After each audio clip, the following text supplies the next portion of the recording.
The quiet, suburban streets of Frederick, where neighbors waved from driveways and children played in sunlit yards, a family lived a life that looked perfect from the outside. But behind the front door of a large, beautiful home, something dark was quietly growing.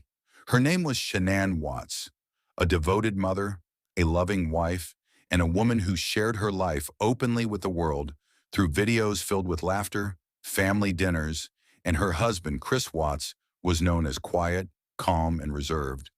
The kind of man no one suspected capable of violence. Together they were raising two little girls, Bella and Celeste, with another baby on the way. But by the summer of 2018, cracks had begun to form beneath the surface. Financial pressures weighed heavily on the family. Their marriage was strained, and Chris was living a secret life, one that would soon collide with devastating consequences. On August 13th, 2018, just before dawn, Shanann returned home from a business trip. Inside the house, the world was silent. According to later confessions, the couple had an emotional conversation about their failing marriage. Then, in the stillness of the early morning hours, Chris strangled Shanann in their bedroom. The home that once echoed with children's laughter became, in the hours that followed, he killed his daughters, acts that shocked even seasoned investigators with their cruelty.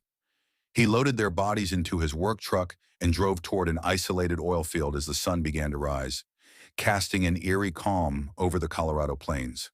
There he buried Shanann in a shallow grave. Bella and Celeste were placed into separate oil tanks, hidden in a place few would think to look. The disappearance. Later that morning, when Shanann missed a doctor's appointment and stopped answering calls, alarm bells rang. A close friend contacted police, and officers arrived at the Watts home for a welfare check. Chris appeared calm, too calm. Soon after, he stood in front of cameras, pleading for his family's safe return, saying he had no idea where they were. But something didn't feel right. His words lacked urgency. His demeanor felt detached, and investigators began to watch closely.